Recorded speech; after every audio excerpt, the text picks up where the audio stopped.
Good afternoon, everyone. Welcome to the launch of ESWA's latest research, Sex Work and Racism, an overview of racism and anti-sex work, anti-trafficking, and anti-immigration legislation in Europe and Central Asia. My name is Alejandra Ortiz, and I'll be in charge of the moderation today. A little bit about me. I am a transgender woman from Mexico, living in the Netherlands, and I do have experience of doing sex work throughout different periods of my life. Now, to begin this program, I'd like to welcome ESWA's coordinator, Sabrina Sanchez, who will give us an introduction to the anti-racism program and activities ESWA, the European Sex Workers Alliance, is preparing. Sabrina, the floor is yours. Thank you. Thank you very much, Alejandra. And thank you very much to all of you that had accepted, for the ones that had accepted to be part of the panels that we're going to have today in this lunch. I really appreciate very much your time, your knowledge, and all what you're going to share with us. We have this during this hour and a half that we're going to be in this virtual lounge. We don't want to take too much of your busy agendas, that we know that you are, like all of us, like until here of work, and but I really appreciate you, and also for the ones that came to listen to this launch, to ones that are interested in this issue on the intersection of racism and sex work, on how this structure of patriarchy and of this structure of this capitalist society works in precisely in this focus on this specific community that it's sex worker, the sex work community, and how that it's important for ESWA on their not only now, but has been during during some time, an internal discussion and an issue to address first inside of our organization, and also inside our own movement, and of course to the all extensive and all the broad society itself. I would like to make a little bit of brief history of how we started really with this program in ESWA. It all came fortunately because. Not fortunately because what happened with George Floyd. I don't want to be misunderstood, but that incident has helped to trigger a lot of conscience of people, mostly with the funding, the people that it's managing the funds and all the money that we need to carry on projects.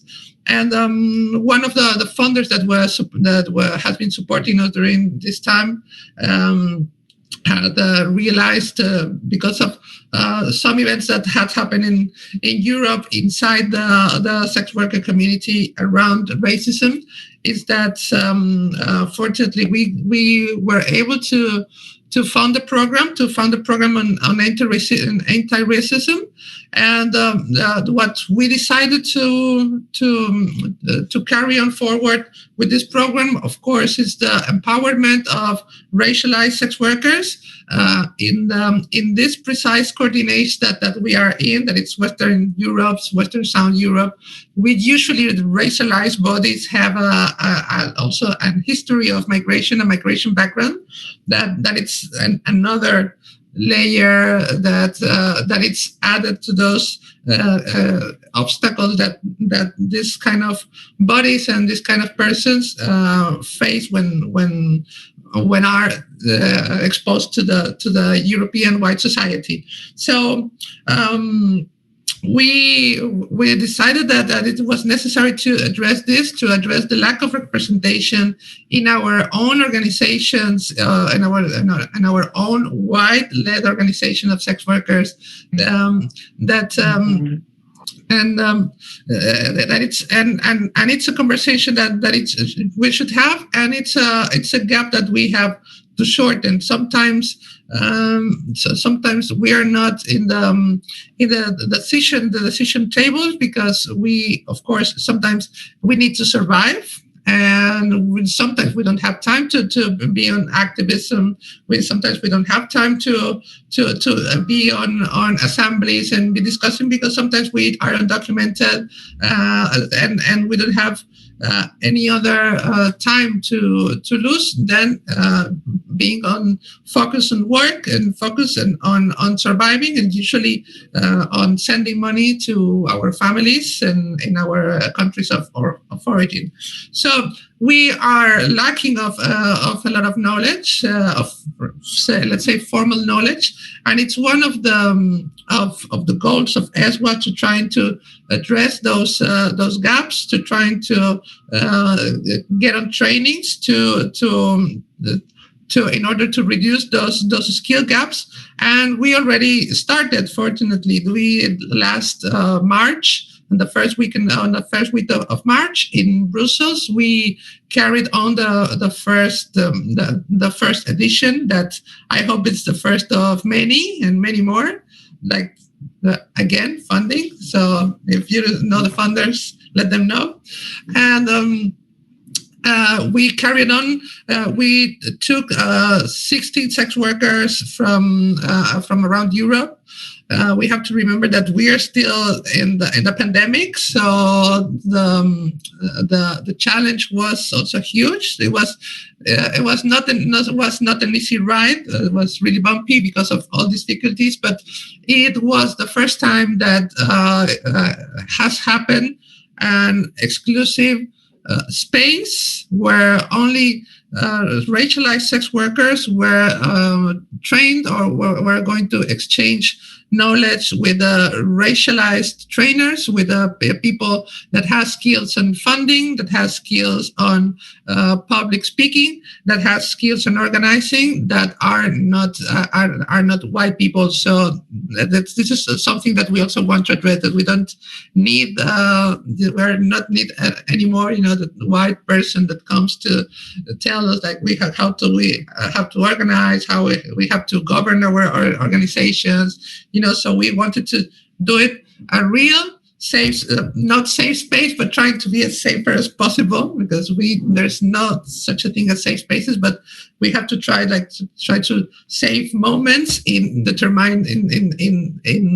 friendly spaces, and more in those spaces where we are really peers encountering each other.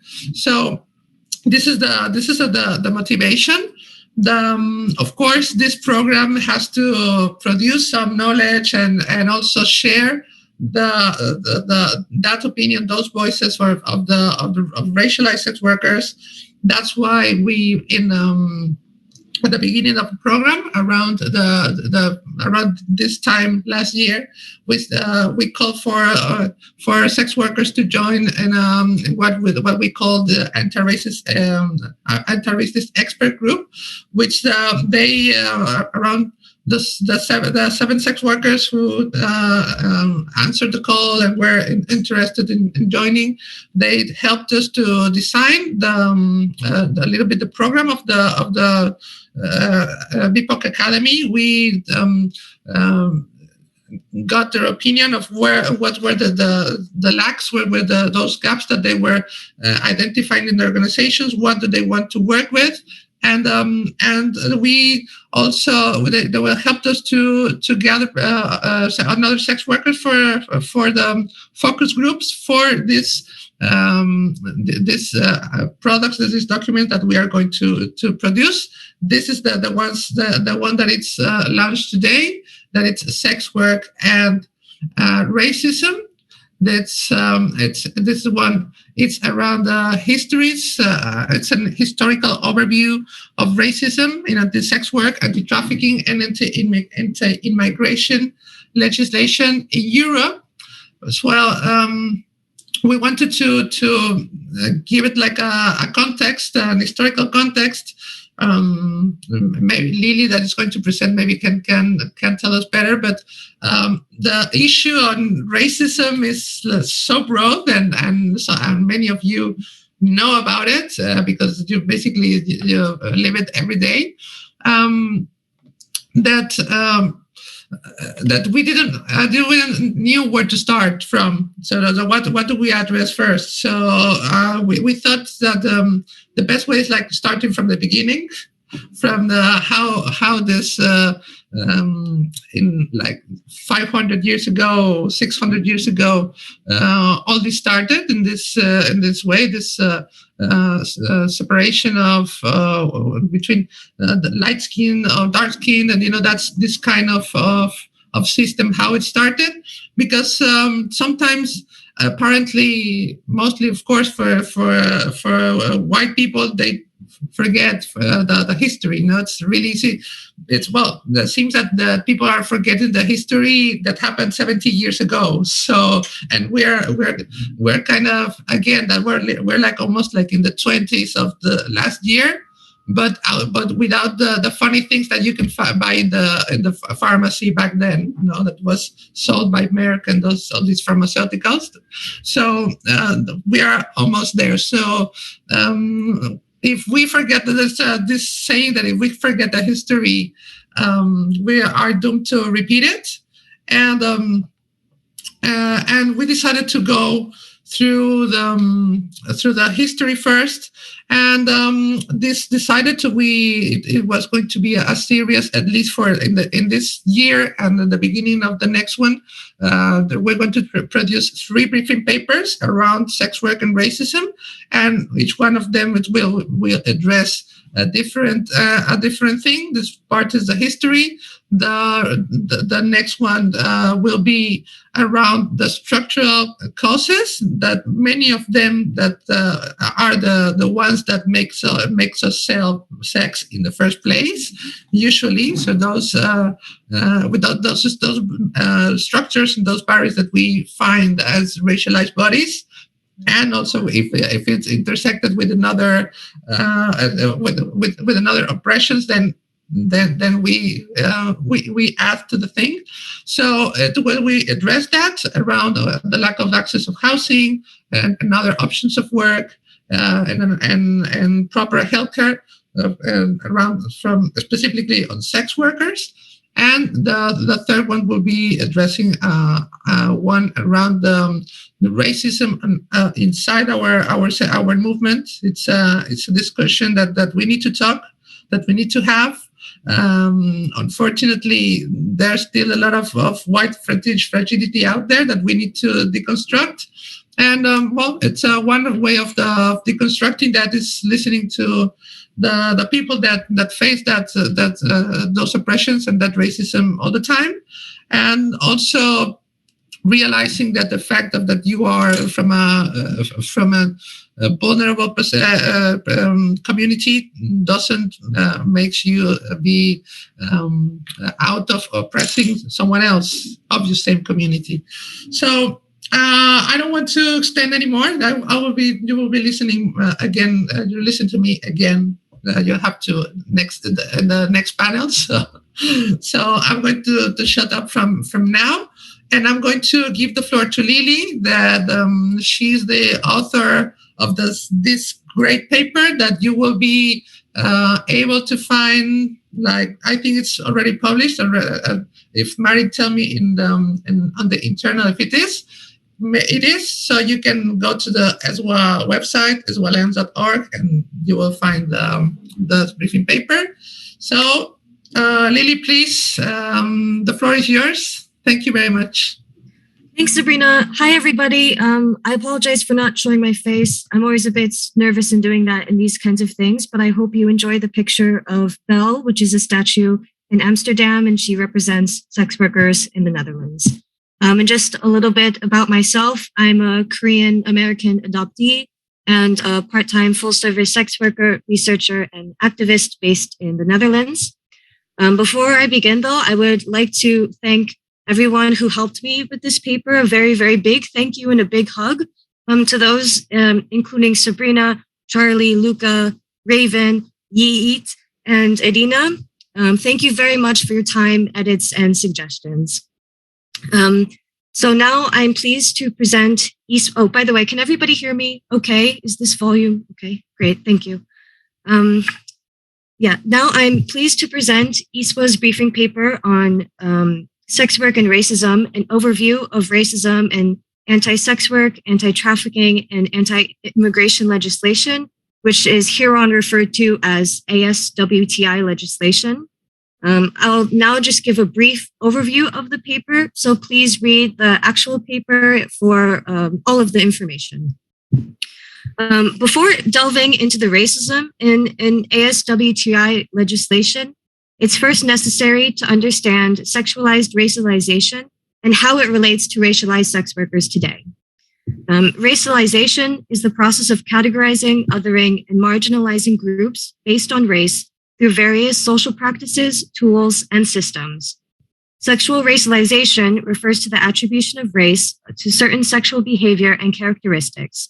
And this paper focuses on the sexual racialization that's reinforced under three systems whose legacies particularly impact racialized sex workers today, those being chattel slavery, colonialism, and militarized prostitution. So first, chattel slavery refers to the Euro-American transatlantic trade of enslaved Africans and people of African descent that occurred from the 15th through the 19th centuries. And we use the term chattel slavery to highlight how this system was unique and how it extremely and violently dehumanized enslaved Black people as, quote, property or chattel to be traded and sold. And under this system, white Europeans and North Americans used gender violence to assert their dominance over enslaved Africans, but also over the indigenous people whose land was invaded. For enslaved Africans, especially women, this violence frequently took the forms of institutionalized rape, forced childbearing, and medical experimentation, which were purposefully used as control and terror mechanisms. The sexual racialization of Black women as, quote, naturally lascivious with relaxed morals was used to justify the racist argument that these women were willing participants. By raping enslaved Black women, white Europeans and North Americans not only ensured the growth of their enslaved human workforce because enslavement was legally inherited through the mother, but also because it maintained the purity of white womanhood. And white slave owners also purposefully and violently reproduced mixed race enslaved children because they preferred their lighter complexions. So colorism played a big role under slavery and afterwards, also in prostitution, where lighter-skinned and white-passing individuals were favored and experienced more opportunities, privileges, and better treatment. And while Black women were systematically and sexually abused and exploited, Black men also experienced severe violence because they were stereotyped as rapists, and were considered threats to white womanhood, and thus the white race and its future generations. And this sexualization of Black men and women, and the stereotypes about them still persists today, as well as the anti-Black discrimination that was established and fortified during chattel slavery. The second system, colonialism, refers to the Western European conquest and control over American, Asian, African, and Pacific territories that began in the 16th century. Sexual racialization was crucial to demarcating who was considered white and deserving of citizenship and who was not. In addition to marriage, European colonialists established systems of concubinage and sex work to provide unfiltered access to local colonized women, especially during times when immigration of European women was restricted in the colonies. These systems were seen as necessary because white colonial men did not want to marry colonized women who they considered inferior, yet they still believed they had a, quote, sexual right to them. Unlike prostitution, concubinage was considered to benefit political order in the colonies. However, it frequently resulted in mixed-race children who were considered threats to colonial division and white European hegemony. When European women were allowed to immigrate to the colonies, they were charged with the responsibility and burden of maintaining a healthy and racially pure colonial family. Under colonialism, it was illegal to rape a white woman, but raping Black women was not even considered rape by law, and white men were therefore not held responsible for their violent violations. Racialized and colonized men, on the other hand, were viewed as hypersexual and therefore threats to white colonies, colonial families, and power. In addition to controlling heterosexual relations, European colonialism also subjugated homosexuality and erased queerness in the colonies through anti-sodomy laws. These laws criminalized men who had sex with men and transgender women who were used to justify and enforce violence against them. Also, beginning in the 18th and 19th centuries, European colonial powers named what is currently known as the Middle East and East Asia as, quote, the Orient. According to Edward Said, through Orientalism, this part of the world and the people who came from it were constructed in the European imagination as opposite and inferior to Western Europe and Europeans. Unlike Europe, with its social codes of implied decency, the Orient was associated with sexual freedom and degenerative excess and conjured images of the exotic other.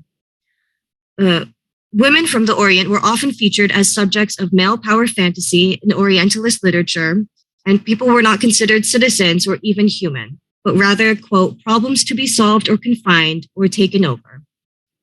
Orientalism might have originated in the colonial mind, but it persists today in especially in Islamophobia against Arab and Muslim people, particularly women. And moreover, while many former colonies have since liberated themselves, Europe maintains a neo-colonial relationship with countries in the global south. Finally, the third system included in this paper is militarized prostitution, which refers to the establishment of local women in organized sex work around primarily North American and European military bases in non-Western countries, and this often began during colonialism. This system has been known to take place in countries like India, Hawaii, Vietnam, the Philippines, Japan, and Korea, but also in Caribbean countries like Trinidad, Curacao, Belize, Puerto Rico, and Cuba, and also African countries like the Congo and Sierra Leone, although this is not an exhaustive list.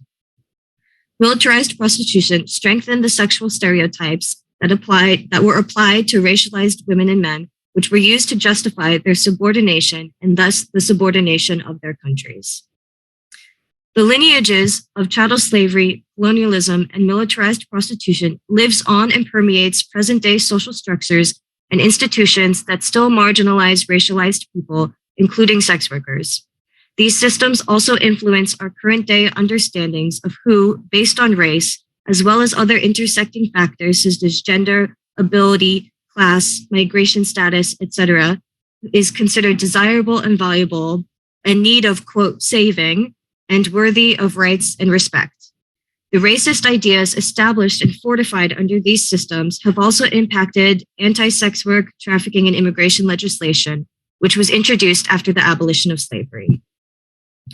So after the abolition of slavery, a class, race, and gender-based moral hysteria took root in Europe and North America. A frenzied panic over sex work emerged when working-class women began migrating en masse across borders, some of whom engaged in sex work. Immigrant women were thus branded as, quote, coerced, deceived, lured, trapped, kidnapped, and forced into prostitution, and this image was used to justify anti-sex work trafficking and immigration legislation. This moral panic took on a certain kind of racialization in the 19th century when narratives of the white slave trade began to circulate. The tale being told featured migrant men from the global south who resided in the global north and supposedly enslaved white, European, and North American women into prostitution. So here again, we see the trope of the violent racialized man coming back, and it still persists to this day. But during this time, mostly white, middle-class European and North American women viewed it as their duty to save their fallen sisters and created a rescue industry that lives on today. The United Nations was one of the first global powers to adopt white slavery policy when it established the International Agreement for the Suppression of the White Slave Traffic in 1904, which mandated that governments surveil transportation for potential trafficking victims and their traffickers, and then repatriate foreign sex workers back to their home countries. The UK also passed white slavery legislation in 1885 and 1912, which established the means to surveil and restrict women's migration. So here we can already see how anti-trafficking legislation is also used to curb immigration in general.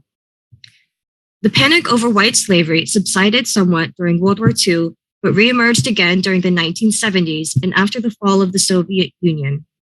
By the year 2000, sex work had become synonymous with sex trafficking due to the efforts of radical feminists from the global north. And in 2000, the UN passed the protocol to prevent, suppress, and punish trafficking in persons, especially women and children, also known as the Palermo Protocol. And this marked the definition of trafficking as an international crime. It led to the tightening of international borders and also increased scrutiny on both migration and sex work.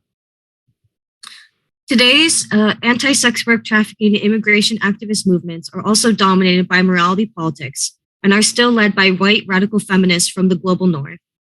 They tend to employ a neo-abolitionist discourse that frames all sex work as, quote, modern-day slavery, which is a dangerous discourse because it obscures the current power structures and racism and other forms of interlinked oppression that harm racialized, particularly Black sex workers. Neo-abolitionism also tends to uncritically align with carceral feminism, which advocates for increased policing and punishment as the solution to violence against women. This approach ignores the ways intersectional oppressions like racism, classism, sexism, whorephobia, and transphobia and xenophobia make racialized sex workers more vulnerable to criminalization and violence. So today's anti-sex work, trafficking, and immigration movements also exhibit Western patriarchal humanitarianism onto sex work, particularly those who are racialized and from the global South. And as Kempadu and Durison say, it has become, quote, the white woman's burden to save non-Western racialized people from the sex industry. While exploitation must be stopped, anti-sex work, trafficking, and immigration laws and projects miss the mark because they fail to uplift and empower racialized sex workers and survivors. They neglect the fact that sex workers make rational choices for themselves, and they also completely ignore the structural conditions that lead to the global inequality that labor exploitation thrives on.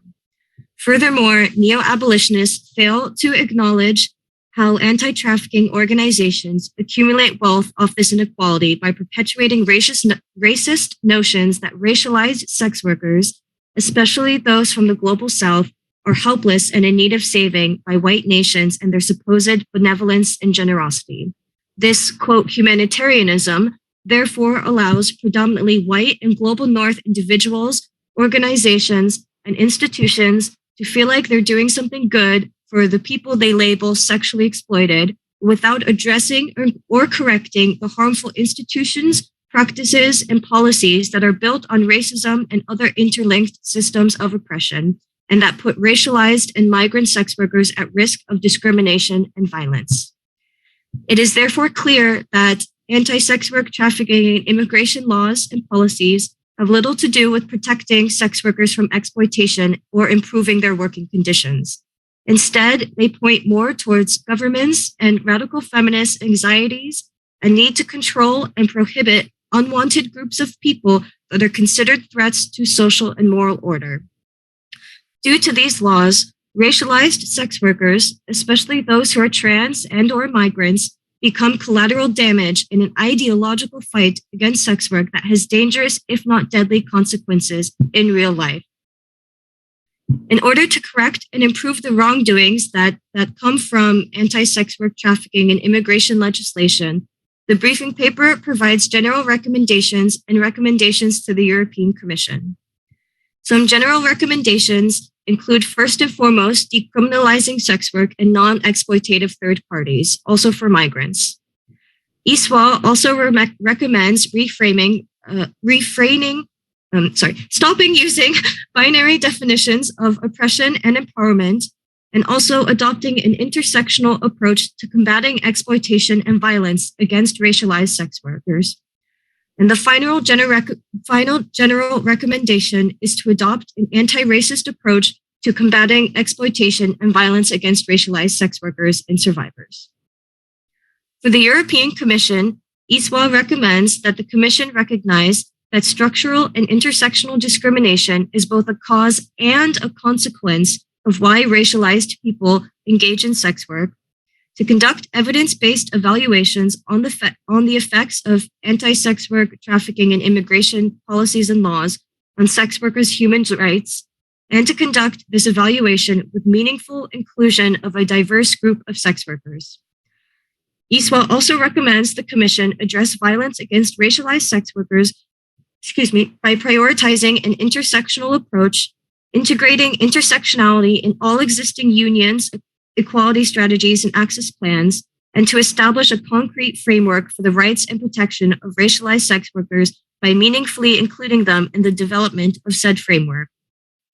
ESWA further recommends the development of support measures and strategies that are based in harm reduction and community interventions and that tackle the discrimination and stigma faced by racialized sex workers, and to rethink the concept of intersectionality into all EU policies. So that was, again, a very brief overview of the briefing paper. And for more information, please see the final paper. Thank you very much for listening. And I turn the floor over back to Alejandra and Sabrina. Thank you very much, Lily. What an insightful and much needed report. And now we will move on to Charlie. You raised your hand. Oh, I see someone raised their hand. We're gonna move on to the panel discussion. We're gonna divide it into two sections. And after that, we're going to leave space for questions and answers from the audience. Now, for the first panel, we will be exploring the impact on structural racism and on racialized sex workers and with a migration background. We have 4 guest speakers for this segment. We have Dina Bons from TransUnited Europe and the European Sex Workers Alliance, Sarah Chander from Equinox, Racial Justice Initiative, Julia Walgreen from the European Network Against Racism, and Sabrina Sanchez, ESWA's coordinator. We begin with Dina Bons, and I don't see you, but Dina, the floor is yours. Welcome. Thank you, Alejandra. Thank you, everyone. I feel very honored to be able to speak here today. As the topic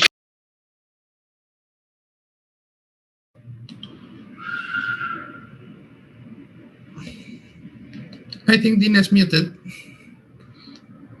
Sorry for that. I was muted. Okay, that doesn't work. Thank you so much, Alejandra. Very happy and as well very honored to speak on this topic, a topic that's very dear to me, that also has caused a lot of blood, sweat, and tears, I would say, and frustration.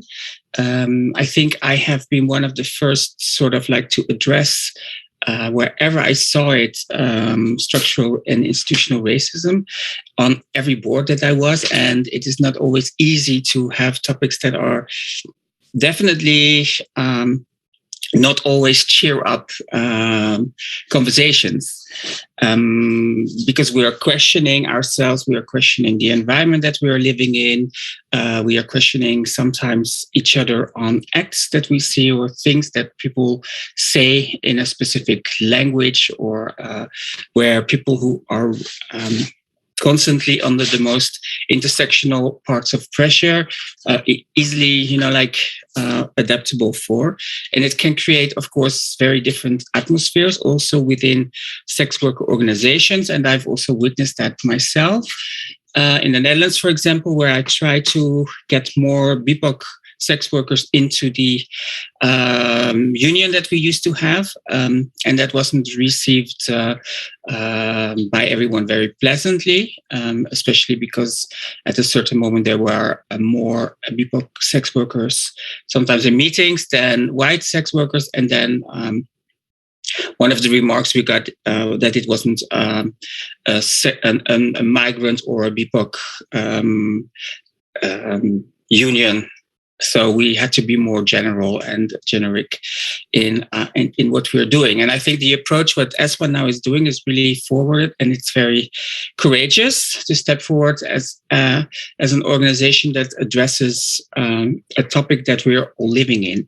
And that is really all and everyone, even if you're white and you're a sex worker, you definitely understand that marginalization and political and policy making windows where you are not fitting in or not wished to be part of parts of society, you definitely will understand the very thick line that we have there and the intersections of being marginalized. That having said, I think we are all part of this racial structures that are unjust, and as well the history we all share. I mean, I might come from former colonies, but I'm still here in Western Europe, and I'm part of society, and it all has historical connections of inequality and injustice.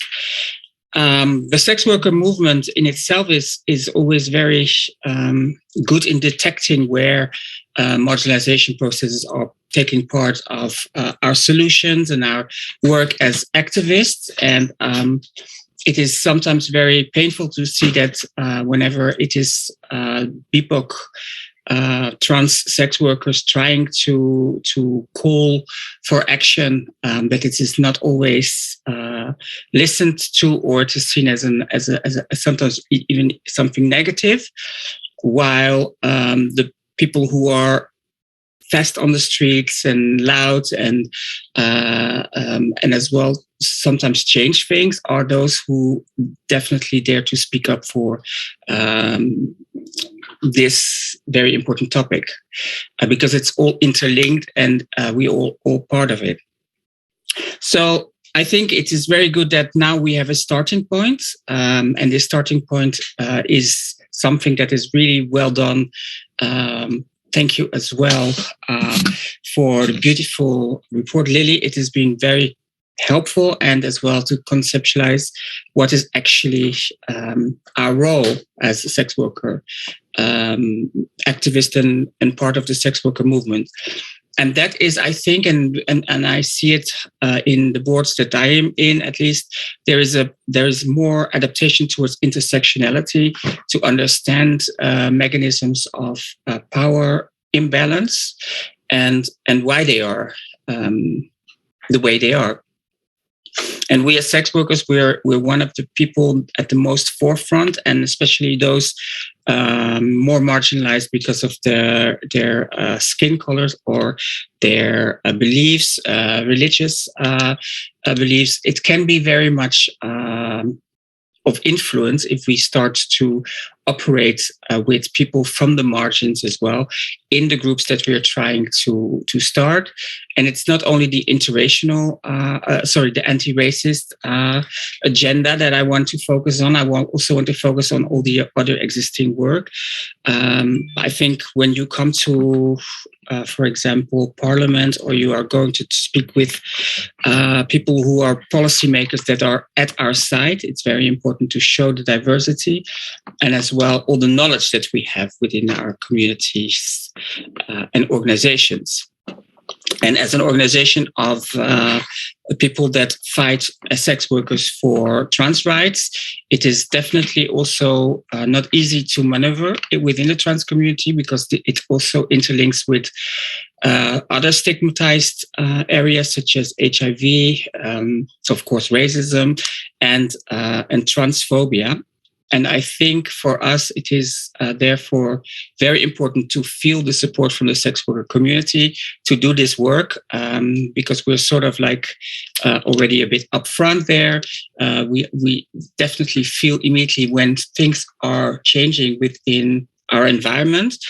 For example, now with the Ukrainian crisis, we immediately see the differences on how people coming to flee to Europe from, let's say, Syria or from Latin America are treated different. And we also saw that people at the border crossing Poland, coming from Ukraine, with, for example, African heritage background, were not equally treated at the borders, to put it mildly. So I think it is very much upon us as well in these kind of responses, where we work with large bodies from the UN or municipalities or even ministries, that we always address these kind of issues collectively. So we don't only pick up an angle that is important for the sustainability of our movements, for the more let's say, largely Europeanized sex worker, but it's also for all the other sex workers that are in our movements and that we don't often see at our tables. That's another point that I think it's very important to raise, that whenever we hire or we are looking for new people, that we are really diving into that the lens of intersectionality and see who we can attract to come part of the movement more in the board's perspectives, but also on the ground. I think it's vital and important for us as a movement if we want to survive all the issues that are coming up on us with the Nordic model and all the anti-sex work laws. And also policy proposals coming very fast up as well in Europe. We definitely should need to be more investing as well in how to get our community more diverse and more equal. So I would like to end here and thank you again very much for the opportunity, as well as co-chair for ESWA. I speak on behalf of the whole board. We're very pleased with the progress and with the work done. Over. Thank you very much, Dina. And now we'll move on to Sarah Chander from Equinox Racial Justice Initiative. Sarah, welcome. Thank you very much, everybody. Thanks, ESWA. Thank you, Lily, for the excellent paper. And it's an honor to be here. And in any time I get to follow Dina speaking, I'm so happy to do so. So thank you very much. My name is Sarah Chander. I'm one of the co-founders of the Equinox Initiative for Racial Justice. And for those that you do not know, Equinox is a organization founded and led by racialized people, advocating for racial justice policies and actions in the EU space. My co-founders, Claire and Alfias, are here today. I think I can speak for them when I will say that we as Equinox consider ourselves huge fans and also comrades of ESWA. We follow everything that you do, and we're so happy to be involved in this event and also any other advocacy opportunities that we've been doing together in the last few years. So thank you. We set up Equinox last year, and for us, it was important to think about, when setting up Equinox, that including not just racial justice as a siloed issue, but inherently interconnected with different struggles. And in that perspective, thinking of sex workers' rights as a racial justice issue has been very important for us. Really, what we did when setting up Equinox is thinking, okay, how do we set up an anti-racism organization that actually is truly intersectional and is based on principles of solidarity? Recognizing really, in my opinion, that racialized people are really not just one thing. They can be sex workers as well. They can be migrants. They can be queer and trans people. They can be working class people. And therefore, what does it mean to build an organization with that point in mind? But also thinking about the concept of solidarity. So what are our obligations as people that maybe are not sex workers or are not representative of other groups? What are our obligations to work with other movements, but also specifically what can we do as an org when we have privileges to speak on behalf of that. So today, I really want to take the time to talk a little bit about Equinox's journey as a racial justice org, with a specific sort of intentionality of being inclusive of a number of marginalized groups. I want to talk a little bit about how we view the intersection between racial justice and sex workers' rights, And then lastly, what we've been doing in terms of policy and what that means in the future for what we can be doing together. So a little bit about how we see the interconnection between sex workers' rights and racial justice. Really, first and foremost, I think thinking about those two issues, you also have to think about how you build different movements. And so really when we were setting up Equinox, thinking about building the organization, building the steering group, that also included thinking about how sex workers can and should be represented in that. Claire and I at the time, big fans of Juno Mack and the book Revolting Prostitutes. And one thing she says in that book is make room for us in our movements. And just thinking about that going further than that, I would actually say it's important to combine our movements and not see them as separate. So again, seeing sex workers' rights as a racial justice issue and vice versa. But also more specifically than that, what does it mean to put it into practice? I also think it's really about finding the interconnections with how oppression operates. So looking at what are the points of commonality in how different communities are affected by oppressions. And that's what we've been trying to do with respect to our work on racialized people, representing many gender identities, migration status, and of course, working status and economic situation fundamentally. So without too much repeating of what Lily really eloquently said, I want to point out to some intersections between sex workers' rights and racial justice issues as we see it. And when I was thinking about this, I think there's four main sort of topics that came up. One, the obvious one, and ESWA have been really clear in the excellent briefing paper to point that out, is that sex workers are often racialized. Queer, trans, working class people, migrants, undocumented, and therefore by nature you cannot separate the issue of racial justice and sex workers' rights. They are ultimately combined. But secondly, the history point that was raised in the briefing really touched, I think, me in that often at the core of the racial justice movement has been looking at histories of colonialism, enslavement, genocide, and other forms of crimes against humanity about racialized people, but also thinking about the intersection between this coloniality with how sex and sexuality is perceived, but also in terms of the feminist movement today. So including sort of the narratives around sex work and generally often how homophobic and very racialized feminism can be based on modesty politics, and also therefore by definition excluding sex workers, but also excluding racialized women, queer people, trans women, etc. So thinking about those levels of exclusion in the feminist movement. The third point that we thought of is that, race and labor. So in our report towards gender justice, we really pointed out that the combined impact of structural racism and gender equity means that racialized people, especially women and gender non-conforming people, are definitely overrepresented in all kinds of informal and precarious work, including care work, domestic work, and sex work too. So thinking about the structures of racism that mean that we're in the situation in the first place in various forms of precarious work. And then lastly, and I think this is super important to us, is that we have to explore the different ways that criminalization processes affects racialized people. And so ESWA have been really clear to point out how the criminalization of clients, the Nordic model, really contributes to the worsening of conditions of sex work.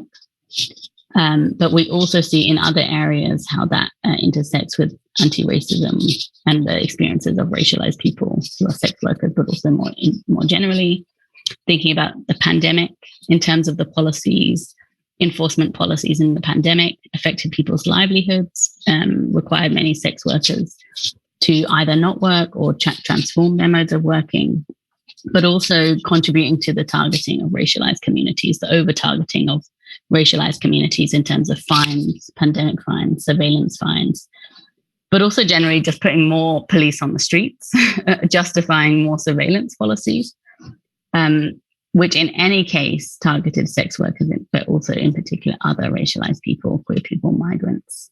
And on that last point, I know Lilana will speak, thinking about how far criminalization and migration enforcement are more and more connected.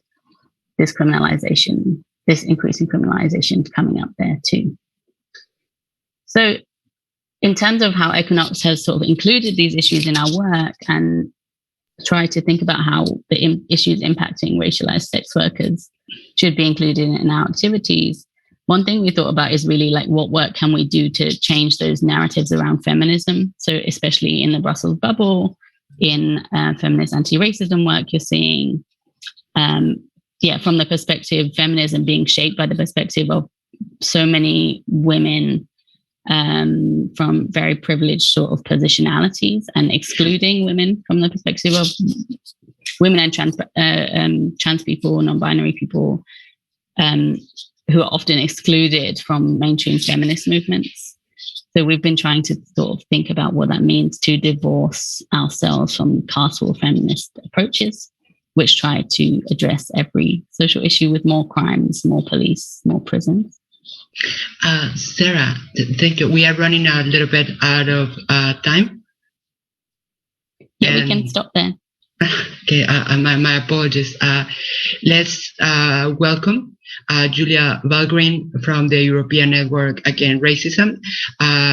Juliana, due to time constraint, the floor is yours, but we have around 5 minutes. Okay, thank you. Before I begin, I don't know if Sarah, do you want to conclude? I can give you 1 minute, 2 minutes from my presentation to you if you want to conclude. Look at this collective solidarity. Yeah, I can do that. If you don't mind, then I can just say three things. It's like, I think there's three. Yes, please, Sarah. There's three policy areas that I really think that, like us as a movement, like people working on anti-racism policy, people working on sex workers' rights, and all the intersections can be dealing with. The first one is policing and migration policy. So in addition to what Lily said about contesting sort of how anti-trafficking legislation is affecting sex workers, I think there's also scope to think about the need to contest the need for more policing policy at EU level, and also the need to actually say there should be a prohibition on discrimination that is done by police, but also border authorities. And I think that will necessarily help racialized people in general, but also racialized sex workers. Second thing is thinking about contesting as a movement the increasing surveillance policies that we're seeing at the EU and national member state level. So we're seeing more and more ways that public institutions are trying to put in place technologies for surveilling us. And I think that is automatically going to impact over-surveilled communities like sex workers, and in particular migrants and racialized sex workers. So contesting facial recognition, contesting predictive policing, and also contesting the more and more power technology companies are having to dictate what we can say, where and when. And then lastly, gender policy. So to what Lily said about caste-war feminism, I really think we need to contest the notion that making something a crime will solve everything, particularly for communities that are already criminalized. Let's question that rhetoric a little bit. Let's assess whether we need more crimes or whether what we need is more resources, solutions to communities, support mechanisms for communities, and address actually how certain communities are over-criminalized, questioning the role of the criminal law in addressing our social issues. So there, I'll stop there. Yes, I'm really sorry, Alejandra, to overstepping, but I think it's really important to listen to Sarah and Equinox recommendations on that, especially because they are an organization that since its foundation had as a priority also the different ramifications, intersections with race, gender, and class. So I think it's really important to listen to them. But my name is Juliana. I represent here the European Network Against Racism, which is an organization of more than 180 civil society organizations across Europe. Yes, I will try to do it in 3 minutes. And different from Equinox, ENAR was an organization that was established 20 years ago, more than 22 years ago, 23 years ago. And of course, our perspective on race and different intersections was very different, because 23 years ago, when working with the different frameworks and legislations, we had a siloed approach, an individual approach, and therefore the way we framed and organized our organization was different. And then across the years, we have learned how to structure ourselves more in an intersectional way. We start thinking and changing our mindset on how intersectionality could be a frame to address the question of systemic inequalities, historical inequalities, but also to create safe space to other racialized minorities that are affected by anti-racism and other form of systemic discrimination. So the discussions around intersectionality and the frames and the understanding was pivotal to make sure that we could bring to our discussions also the struggles of sex workers, especially also migrant sex workers. And then for the first time at ENAR, for example, in a paper in 2019, in a report called Intersectional Discrimination in Europe, we addressed this question, talking about race, class, gender, but also other inequalities, and even demonstrating with the first European Court of Human Rights decision addressing intersectional discrimination as a case coming from Spain affecting migrant sex worker. So this is also was a very important moment for us, at where for the first time we took really a stand as an organization and addressing, listen, here, there is also something that needs to be analyzed and highlighted, and therefore this comes as part of our research. But as a network, this was not enough. I think it was also important to create safe spaces. As you can imagine, working in a siloed approach with different minorities affected by racism sometimes is not very easy to address this structural challenge. So it was little by little with this frame of intersectionality that we could address the questions of sex workers, and we're still in the learning, we're still in the making, we still have a lot of progress to do, and therefore we are really, really glad to work more and more with ESWA and other organizations. They're in the front line in the protection of sex workers, especially migrant sex workers. But in the policy making, what we're trying to do is really to highlight how the violations, inconsistencies, and loopholes, and also the invisible cases of migrant sex workers in different frameworks. It can be in the anti-racism frameworks, with the EU Action Plan Against Racism, but also other plans that are criminalizing racialized minorities and adding an extra layer on sex workers and add an extra layer on migrants. We are also trying to bring other colleagues in the national action plans developments.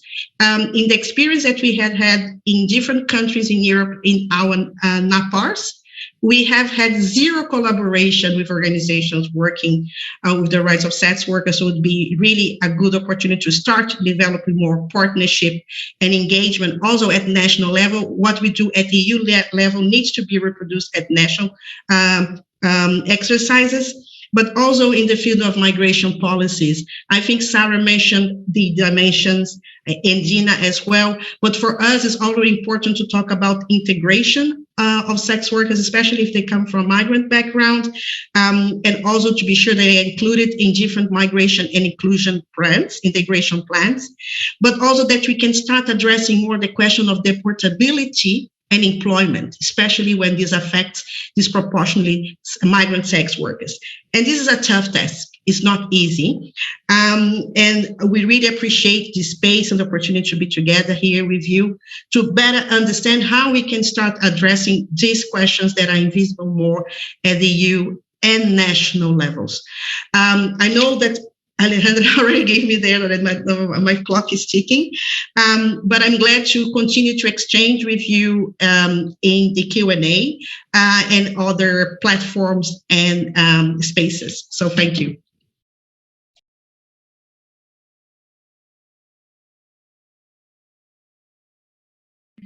Thank you so much, Juliana, and sorry for rushing you all. Now let's continue with Sabrina Sanchez. Sabrina, you have some short remarks. Yeah, so it's going to be short because I already spoke, and the program says that I have to speak again. So I don't want to overwhelm you with my sweet voice. Just that we, as a European network, of course we are aware of all the things that are happening in the sex worker community around the countries, what the legislations are happening, and of course we find a pattern, always this criminalization, this policing, that it's also supported by this white mainstream carceral feminist that unfortunately is the one that has the power in the institutions, are those women that, well, they were able to, or thanks that their position or their position of their families, well, they were able to break the crystal ceiling, the crystal roof. And but unfortunately, usually at the back of racialized women that were the ones that, well, they were doing the laborers, the domestic laborers that usually, or we have to cover ourselves when we live alone, or that it's always burden on our women's shoulders. It was not in case of these white women that were able to break that ceiling, just putting the burden in other racialized women to do all those tasks. So with this framework to the beginning with all the policies that they can imagine, all the things that they can imagine is from that colonial and the racist perspective, but in the world that they live in. So they are supporting this criminalization. We have attempts in Spain that are that wants to criminalize the consent of sex workers, and also want to take out our consent. Sometimes making the pretext of the economical needs, like if anybody under capitalism was not giving some consent on the work because you have to survive. It's how many times you haven't told on your work, it's like, okay, you need to do this, you're not agreeing to that. They say like, well, so if you don't like it, there's a street and there are like 10,000 like you wanting to take your job. So, well, under capitalism, we have the options that we have. We have the limited options sometimes if our gender identity or our race or our ability is not the mainstream.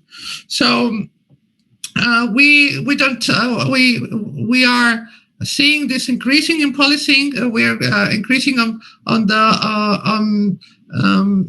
cutting out rights. We started with the LGBT rights, trans rights, and then we know it goes to the feminist and women's rights, and mostly the health and sexual and reproductive rights. Usually, again, the ones that are more affected are usually women of color, poor women. So the ones that are not able to take a flight and go to the places where those rights still persist. So everything is like a chain. I think that it's really helpful that we start to taking out this silo vision that we always say is in the activist movement, that it's true. It seems that if you are gay, you cannot intersect in other things, and you don't know anything about anything else except trying to get married. So unfortunately, there are so much intersection, so much oppressions, and of course, always the carceral approach. The increasing more police and more surveillance, it's always in detriment of the of the same ones, because the structure, the white structure continues to be the same, continues to be the one that it's mainstream, and it's not feminist at all, this approach. So if you are in contact, if your organization is in contact with and these groups that are not embracing this approach of rights to sex workers, to this anti-racist approach, if you can influence on that, well, we can start a dialogue, or simply like not collaborating with them anymore and leave them isolated, and they will lose influence, because they are just representing like a small part of a broader community and a broader population. So I'm gonna leave it until now, because as I told you, I have to come back later. So I'm sure that our rest of the speakers have many more interesting things to say. So Alejandro, it's all yours. Thank you very much. Thank you so much, Sabrina. And now we will move on to the next panel, the second and last panel of the day, which will be about policing and criminalization, the impact on racialized and migrant sex workers. For this panel, we have Raven Bowen from the National Ugly Mugs in the UK, Cameron Kakande, co-founder of Men of the Night Uganda, Lilana Kate from the Platform for International Cooperation on Undocumented Migrants, and Antonella Lerca, the first trans and Roma candidate for mayor in the city of Bucharest in Romania. Now we're going to begin with Raven, and I'll commend you to take 5 minutes because of the time constraints. Welcome, Raven. Hi, everyone. I'm just going to share my slides. They're going to blur by probably in 5 minutes, but I'll do my best to summarize. You could take a little bit, Raven. Don't have your presentation. No worries. Don't run. I can breathe in between. Okay. Don't run. And I'm really, really thankful to be here. Thank you for combating ahistoricity, so people aren't so shocked about the plight of sex workers and workers of color today, given the history. And thank you for the organizers. Okay, so I'll just quickly run through. I run National Ugly Mugs, which many of you already know about. We were founded in 2012, and we are that sort of centralized body to document, process reports of harm to sex workers across the UK, and then share alerts to help people in making informed decisions about who they see and also prevent harm. I joined NUM in 2018, and it was a very white organization. I was the only person of color there. And so we've been working really hard to be more inclusive, not only of how people look, but experiences, because that will help make us strong. So for us, it is about growing our membership and also being more useful to sex workers who need to report harm or need to see a caseworker or need to just heal from violence. So some of our core work, as you guys may know, is the core reporting and alerting. We also have an expanded checker tool where people can check profile names, etc., and look to prevent harm. But some of our more innovative projects have been in research. And so during the pandemic, we launched a study among sex workers of color to hear more about how the pandemic was affecting them, and also how they've been unfortunately kind of invisibilized in NUM's membership and NUM's work. So we wanted to make sure that there's space and place for their experiences. But these are just some of the list of services that we offer. We've recently taken over Numbrella Lane in Scotland from Umbrella Lane. So I'll talk about that a little bit later. We did this study about, because we were noticing that more and more sex workers were opting out of really engaging with police, particularly workers of color. No surprise around why, right? Why involve the state when it's really, really dangerous for most sex workers to do so, even as survivors of crime. And so we saw such a drop in numbers. But what's really critical here is the drop in numbers of anonymous consent. So before, it was like 95% of sex workers were willing to give police information about their victimization in an anonymous way, to just as intel. But because of the way that police have been behaving and the way they've been interacting with various populations, trans, people of color, sex workers are opting out even to share anonymous intelligence. So that's a key change that we're noticing. I did want to highlight this hierarchy, and I know that the paper captured some of it, which is really important. During my PhD, I was researching and interviewing and engaging with people who were doing sex work alongside other jobs. And because of the timing of the study, it was during the referendum, and there was just such like vile things being said about Europeans and migrants in our communities, and how people were exploring what the impact of Brexit would be on their sex work and on their identity as Europeans, because a lot of people in the UK do identify as Europeans, and so that has a really long history. And I think there just needs to be more research done, because it's a very context-based, place-based, time-based way of valuing and stratifying people across the kinds of work they do, across race, and then across colorism as well, right? And what are the things that influence people's ability to work and thrive in industries, or to leave them if they choose. So I would love to see ESWA and others do some really clear work about what impacts status of sex workers in the within this hierarchy, and how it influences safety and rights and all of that stuff.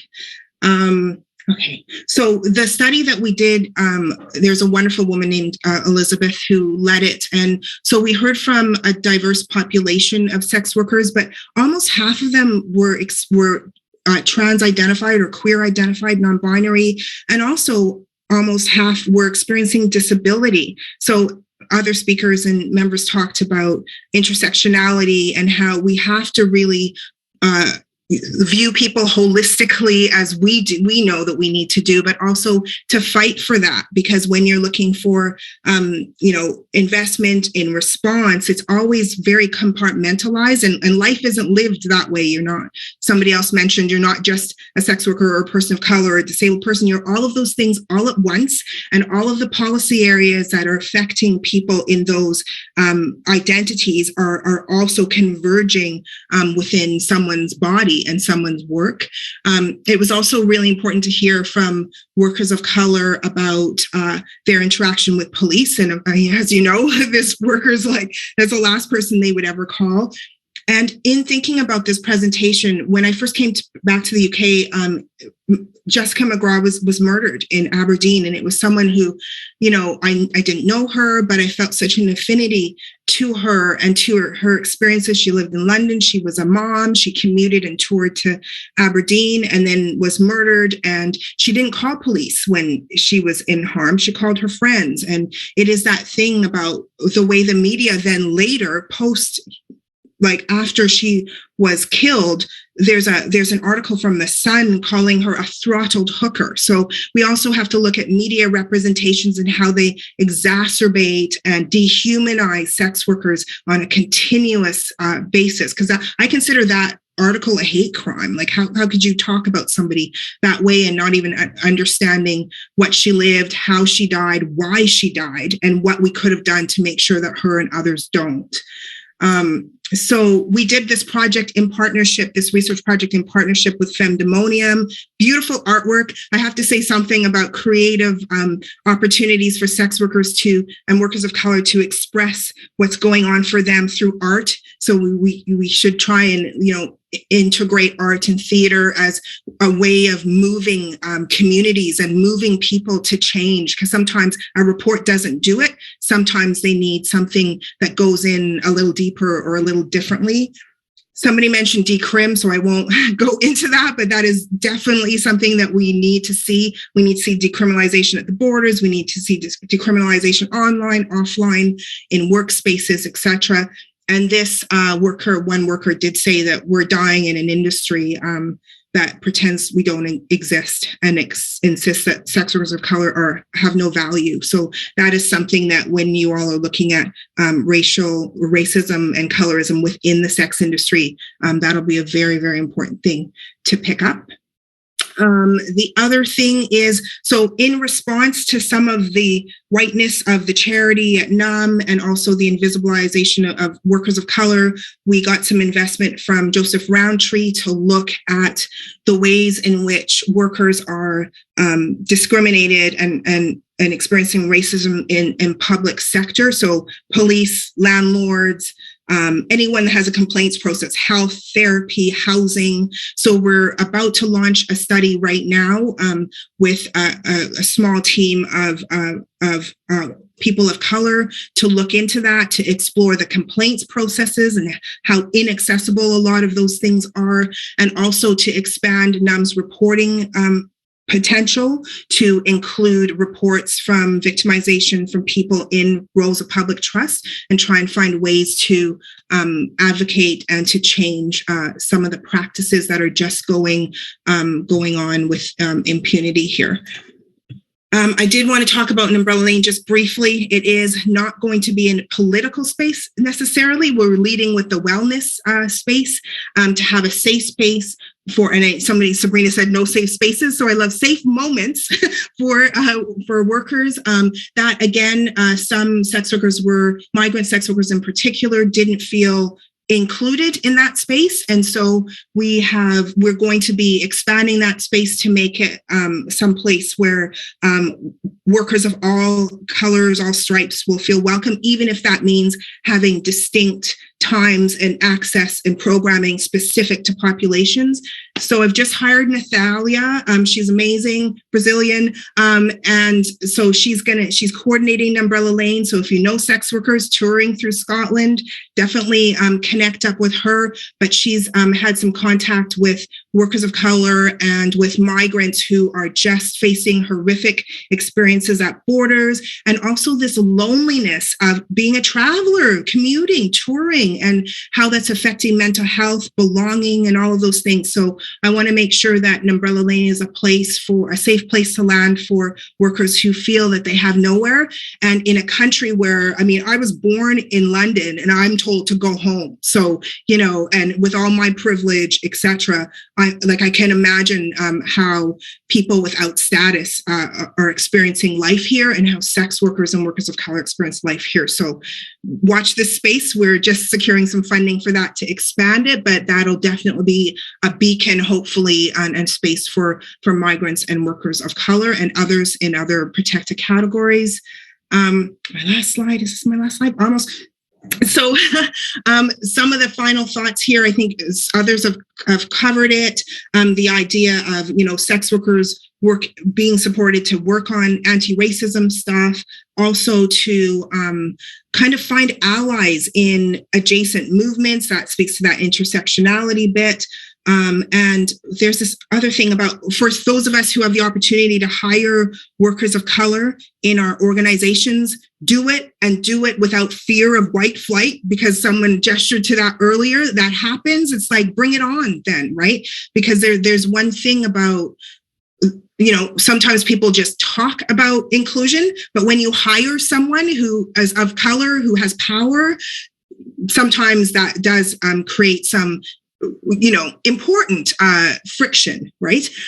So we'll continue to do that. And then the other thing one of the strategies that I wanted to share that I'm kind of implementing at NUM is that sex workers will be, I'm focusing on sex workers in protected categories of identity, so that there's this also usually huge contingents of rights advocates and disability movements and racial justice movements, etc. So, and then trying to influence those movements itself in addition to addressing the larger issue. But this way, workers can't as easily be dismissed. I don't know if it's a strategy. We'll see what happens. And I do look to ESWA as an absolute inspiration. And I hope to mirror some of what you all are doing in the UK. But I can't help but feel, with Brexit slightly like sometimes you email and I don't know whether to respond or not, because, you know, I just kind of feel like an outsider because of the decisions that have been made around here. But I just hope to do more with you all and to work together to change and to end racism. Thank you.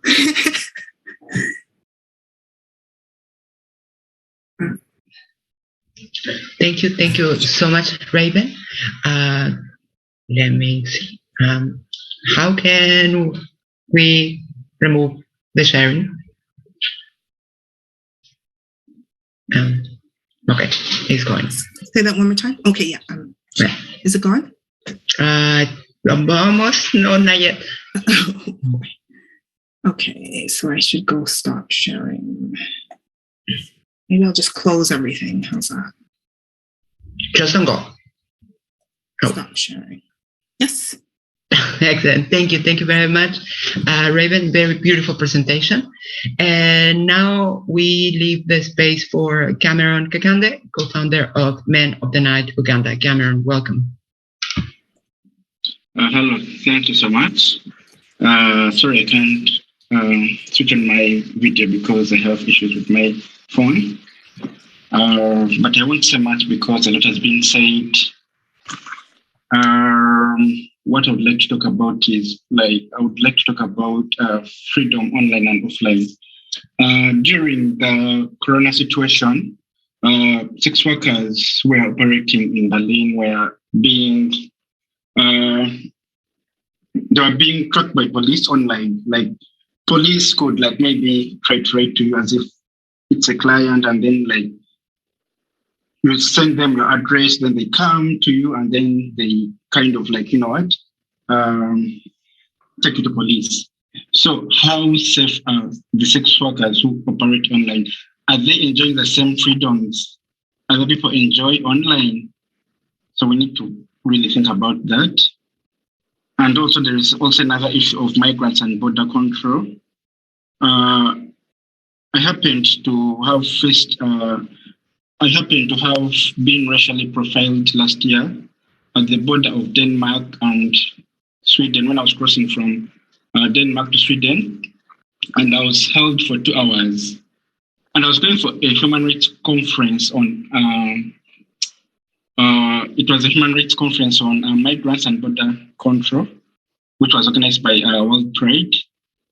But we were only 2 Black people who were held for 2 hours, and we had our residence IDs, which showed that we are from Germany, and then they were questioning us. They were telling us that you have the German cards, but then your nationality is Ugandan because we are asylum seekers. But we told them that we are Ugandans, but then the German government is the one that has is the one that is giving us protection. So in case of anything, you have to question the German government, not us. But the good thing was there were other activists with us who made a lot of chaos, and they were it all went public. But my worry was, what happens to all these people of color who have to cross the borders, but when there's no one to document whatever is happening to them, Yeah. And this whole situation has really made me really very mad, because the people who hold power are white people. And these people have never faced racism. They don't really know that.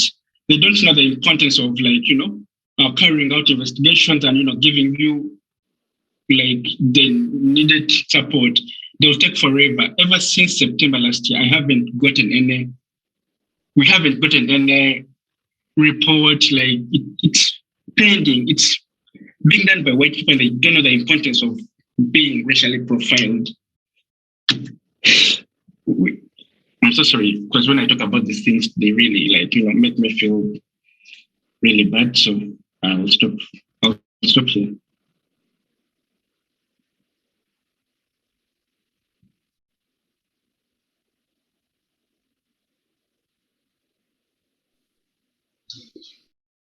Cameron? Thank you very, very much. And now we welcome Lilana Kate from the Platform for International Cooperation on Undocumented Migrants. Welcome, Lilana.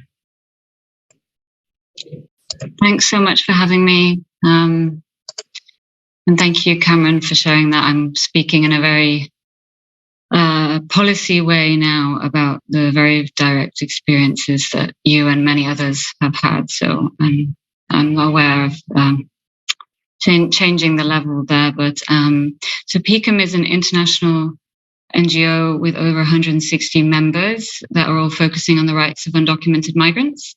In one way or another, it's a broad and diverse network, and we're very happy to have for many years also in our membership ESWA, as well as many national sex worker-led organizations that have been really pioneering and brave in the way in which they have made sure that they have ensured that they're coherent and we're working together as sex worker and migrants' rights organizations in unison. So we're really happy and proud to always work together with you and cooperate in every way that we can. Very much seeing the struggles as the same struggle. So I hope, with due respect to the individual experiences that some of the people on the call might have had of this, I'd like to share some examples of where we see the legacy of systemic racism manifesting across migration governance, including policing and criminalization, as it was mentioned already by several speakers. We've been trying to build our analysis recently around this and bring much more visibility, and I'll come back to that at the end. One quote that I found really useful that I wanted to share was from the UN Special Rapporteur on Contemporary Forms of Racism. She did a report in 2018 on racial discrimination in the context of laws, policies, and practices on citizenship, nationality, and immigration, and highlighted how the use of facially race-neutral policies or rhetoric nonetheless result in racialized exclusion, because states regularly engage in racial discrimination and access to citizenship, nationality, or immigration status through policies and rhetoric that make no reference to race, ethnicity, or national origin. And they're wrongly presumed to apply equally to all. And that's something that we very much see in migration, is that it's not talked about in terms of its legacy and how it both integrates and is built on the experiences that were so eloquently also described by Lily, but really reproduces those daily in the way in which migration policies are designed and implemented. So she also pointed to some of the drivers and manifestations of racism in these areas, in addition to what Lily talked about. She mentioned ethno-nationalism, and then the manifestations that we see as like the national security machinery and anxiety, as well as the economic scapegoating of non-citizens. I wanted to give a few examples really of where we see, for example, on an institutional level, this playing out in migration policies. So we can consider, for example, which people with which nationalities can travel to Europe without a visa. So all of the 104 nationalities that require a visa to enter the Schengen area, it includes all African countries and nearly all the countries in Asia. So just one example of who can move safely and in what conditions, even for tourism purposes. And this also manifests definitely with particular people being stopped at borders. But I thought it's worth mentioning also specifically racialized women, certain nationalities being denied visas or stopped in border controls because of suspicions that they will be working in sex work or could be trafficked. Another example is obviously the criminalization of irregular entry and stay, of undocumented migration, as well as the deployment of security-inspired surveillance apparatus at borders and within our borders, as well as the involvement of law enforcement authorities in our communities, policing identity and status. This has compounded impacts on people already experiencing over-policing and risks of deportation. And we also see, as many of, as you know, the sex workers in our virtual room, the particular impacts on racialized migrant sex workers being targeted for police harassment and ID checks when working on the street, or specific immigration and anti-trafficking raids focusing on sex work venues. So that's how we can see it playing out specifically against racialized women and sex workers specifically. Another area is access to decent and stable work permits. Sarah was also talking about the perpetuation of pushing migrant women into informal work, but we also look at it in terms of who can actually get a work permit, a decent work permit in the EU as a non-EU national. Normally, it's only people who can access a very highly paid job. And when those permits are available for other occupations, they're usually restricted and push people into situations of dependency on their employer and precarious employment. We looked at some data on the first-time permits issued to people for work reasons, remunerated activities in the EU 28 a few years ago now. It was 2018 data, this. And they found that the citizens of all 55 African countries got only 5% of permits, and slightly more permits were issued to American citizens. So that was 38,099 for all the citizens of the African countries, and more than that, 38,500 for citizens to America. So it's just another example of how we see the policies reproducing gender, racial, and class discrimination and inequalities in the way they are, despite being on the face racially neutral. So how are we trying to address it? One is really recognizing, acknowledging, investigating, and documenting the existence of structural and institutional racism in the context of migration policies and migrants. We're trying to make the racism visible when we speak about migration, to challenge their presentation as race neutral and highlight these historical and institutional discrimination and racism, both in the policies, how they're implemented, and the particular impacts that they have on undocumented people. We're trying to support through our network also approaches to individual redress for discrimination, as well as systemic forms of discrimination. One of our members in Spain, for example, has also a mobile phone application which tries to do somewhat similar work in a way to the amazing work that was just being explained from Ugly Mugs, in that it's a free, simple way for people to report incidents of discrimination in different languages. It's specifically for undocumented people, and they use that if requested. They'll receive that complaint and refer people to different services within their locality and see what assistance they can take and provide some holistic support to them. And then they also use that to collect data at the same time of what's happening in terms of the scope of the issue and particular violations of people's rights. There's also an example which is quite interesting, where the Labour Tribunal in Paris actually found in favor of 25 undocumented Malian workers who were working on a construction site. And there they found that it was systematic discrimination against the workers because they were given the worst and most dangerous and unsafe tasks. So they were actually awarded compensation. And this is really a landmark case. So we're trying to see how we can bring more attention in our work with undocumented workers to the discrimination they're facing, also using the equality legislation. And last but not least, I don't want to talk too much, really pushing in our advocacy for the reform of the laws, policies and practices on migration. The EU Pact on Migration and Asylum came out just after the EU anti-racism and EU anti-racism plan, and it just continues scaling up detention, dismantling fundamental rights for migrants and undocumented people in particular. So it's really a continuation and exacerbation of the security and policing approach to migration. We, with our network and with you as allies, we're really advocating for a transformational agenda where it would be much more sustainable, forward-looking policies that can strive for racial and social justice. So just some ideas from Pekin's side. Thank you for inviting us here today. Thank you so much, Liliana. Okay, and now I would like to welcome Antonella Lerca, the first trans and Roma candidate for... Hello, everyone. Thank you for inviting me. And I'm very proud of ESWA and this report about racism and sex work.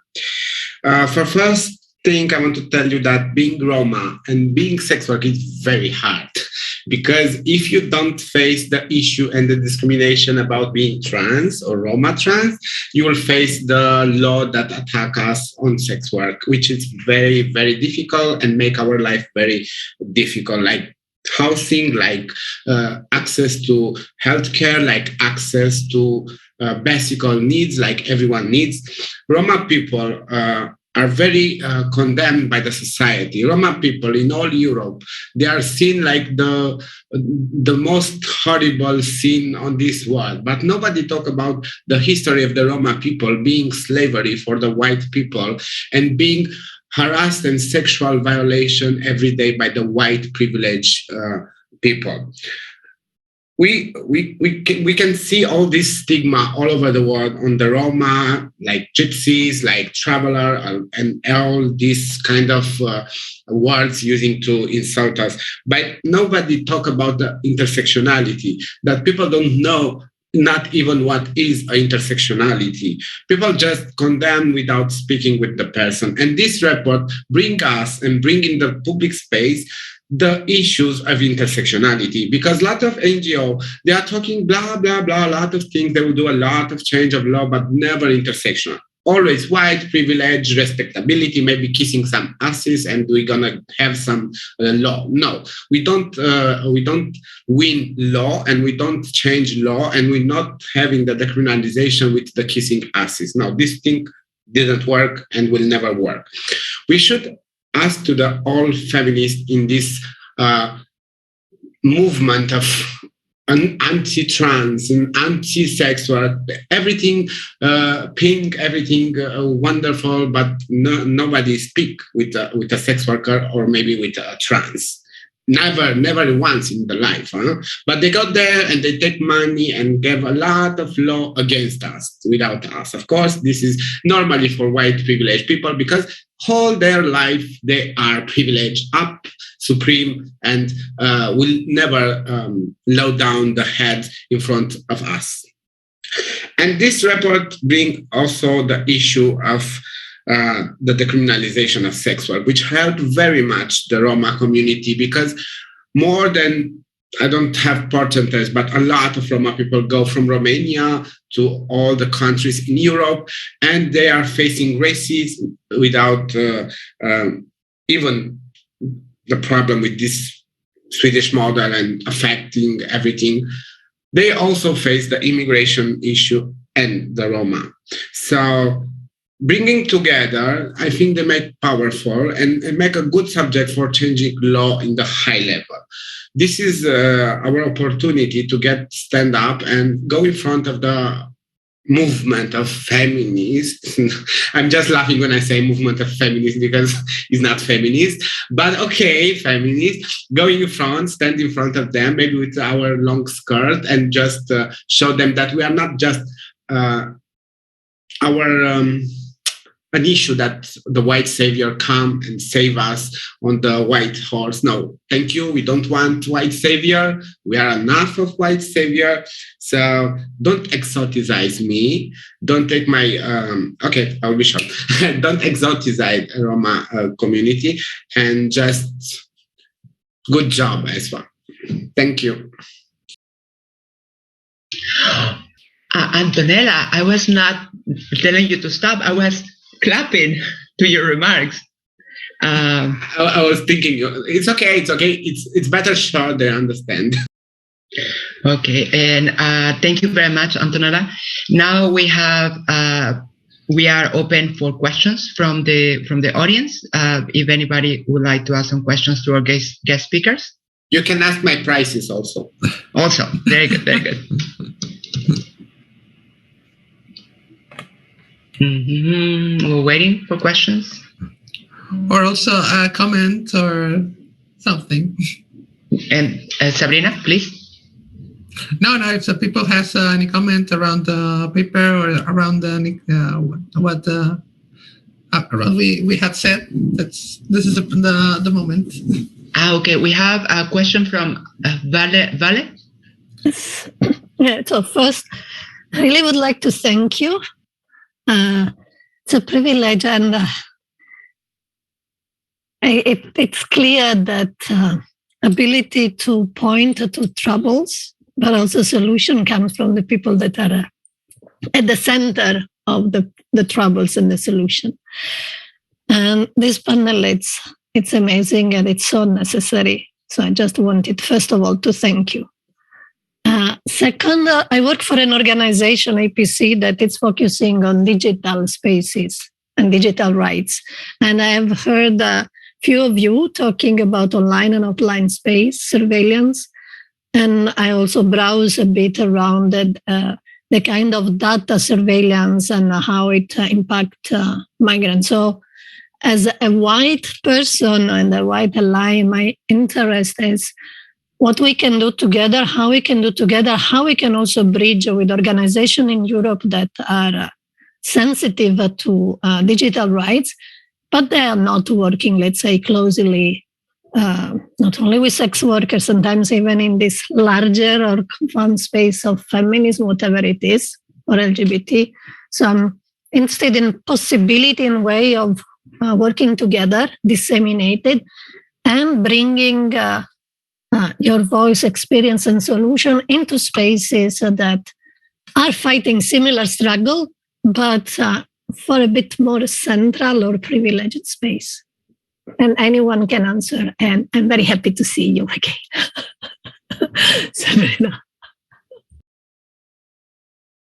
Thank you. Okay. But what was the concrete question? So I'm just curious or interested in what are suggestions and way of collaborating and working together. Initiative that are APC is not working specifically in Europe, but we have a membership.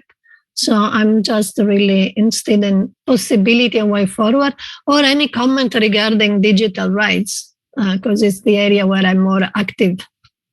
Thank you. I think Antonella would like to respond. Yes, thank you. Now, you should not be offended, but I receive a lot these questions. How may I help you? How can we help you? How can we support you? But then never do what we do. Never do what I tell them to do. It's not for you. I say in general, So I think the most important thing is when you open the subject of human rights, you should include sex worker.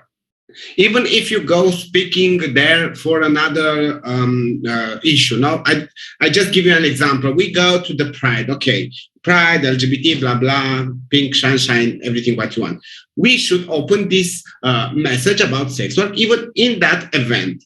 Or even in, I don't know, workshop, let's say a workshop, ONG make a workshop on art.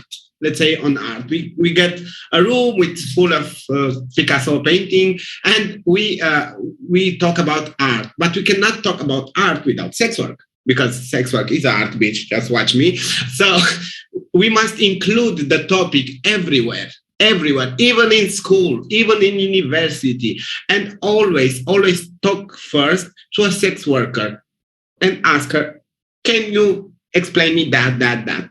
But please do that, not just tell me, I will tell you now, and then after you forget. So that's the point. Inclusion and intersectionality in public discourse, in public speech, have inclusion and intersectionality, but true intersectionality and true solidarity, not the savior, please. Thank you so much, Antonella. And Raven, you would like to say something? Yeah, I think that there needs to be a movement around just challenging the use of algorithms, the use of, especially by policing. We see how well those things work. Like thankfully, dark skin, it doesn't pick up great on facial recognition, so I'm safe for the moment. But they use, it's kind of like digital warfare to manage and monitor and control and track populations. And, they feel because they can do it, they should. And where is the ethics in that? So I think there needs to be a lot of advocacy around that. And also we see things like in Scotland, they have this online pimping bill, and then there's an online harms bill in England to shut down adult services websites indiscriminately. So, we already know that workers of color have challenges even getting on the platforms or partnering with others and work together on platforms because, especially migrants are seen as like trafficked victims, but those who are able to sort of ply their trade online, all of these strategies are in the name of saving and rescuing and preventing harm among marginalized and migrant people, but they never talk to migrant people as others have said. So, of course not. They wouldn't dare talk to you because they'll hear a truth that they're not prepared for. So, I'm concerned a little bit because we have 10 years of data on victimization of sex workers. We have an online reporting forum. We have to find ways to have offline also equivalents, but I can't take money from certain sources because they'll want access to data. And so, we had to create our website and platform in a way that you come in on one end, but our data is held anonymized in another space so that we can't be hacked in the ways because people don't know how it's designed on the back end. So even thinking about, those of us who collect addresses or may send mail supplies to sex workers, like all that stuff, if you use Google, well, state has back end on everything, Facebook, Google, Twitter, WhatsApp, all that. And I think people are using Telegraph now or Signal or something, but, it is just like, how do you find safe spaces for workers to congregate work? So I think Antonella wants to say something. Nothing, you was interrupted, but it's okay, continue. Oh, I could go on. It's okay. But it is that allyship needs to happen there. Like if you're a tech person or you have access to these audiences where sex workers aren't usually heard or, people of color aren't, because the coders are not people of color, obviously. So yeah, if there's ways to open the door or crash through windows to make sure that, the experiences of sex workers are incorporated in terms of ethics and digital ethics. I don't know if that's a thing, but digital ethics. Thank you so much, Raven. Very insightful. Sabrina, you wanted to say something? Yes, and Sarah also remarks it in the chat. Thank you, Sarah. Of course. At ESWA we have the digital rights program. We are addressing all those questions around surveilling, around also exclusion from sex workers, because we are the ones that started promoting our services online. Sometimes we'd find spaces where in that internet that in the end of the 90s, that was the space of freedom before the Zuckerbergs and the Bezos and all these guys, these white guys. There was like more openness in the internet, and that's we discovered, and we made that space ours before this digital gentrification. That this white men are starting to buy space in the internet now with the meta thing. It's another space. So definitely, I think that the digital advocates are more willing to have that inclusion with us, more than with the white feminist movement. That's mainstream feminist movement. Of course, they don't want to even to talk with us. But fortunately, this digital advocates they realize that it's the freedom of expression. It's at stake here. It's not only sex workers. They start with taking out our rights. We are the canary on the coal mine always. And when they start to kicking out of the space to restrict us, then they will come for the next collective and the next and the next. So that was like my comment. Thank you so much, Sabrina. And Liliana also shared some resources on the chat. And do we have any more comments or questions? Anybody else would like to say something? 5, 4, 6. Okay, in that case, Sabrina, you would like to make a call for action? Yes, you can. We have to wrap up. Thank you very, very much to all of us, and more to the ones that remained until now. So thank you very much. And just to wrap a little bit of with this briefing paper, we have this again to remind this the historical context, why the history of colonialism and white supremacy is within the modern day legislation, how the EU nations are pushing for more and more of this criminalization Nordic model, that what they now they call it equality model because they have to rebrand it. Bad fame. So they're pushing for it also with this false narrative that we don't punish the sex workers. We do. We're punished in many other ways. Ask the African sex workers in Sweden. They are not fined. They just are deported to their countries, and that itself it's already a punish itself. So I want to make as Alejandra said, I want to make a call for action. If you are in a human rights organization, it's not that it's not racialized. Includes sex work, includes racialized people, includes racialized sex workers in your staffs, in your peers, in your research, and of course try to compensate the times and the knowledge, because sometimes we know, not the people that is here would know, but we know what they're talking about. That sometimes the extractivism continues, and of course that to support the decriminalization of sex work, to follow the lead that it's starting in Belgium and just in the heart of Europe, where they're starting to have this conversation, where they realize that rights are better than that using the criminal code for addressing social justice issue. And to keep up with the sex workers, to keep up the sex worker collective, to listen to us, to include us, to work together with us, and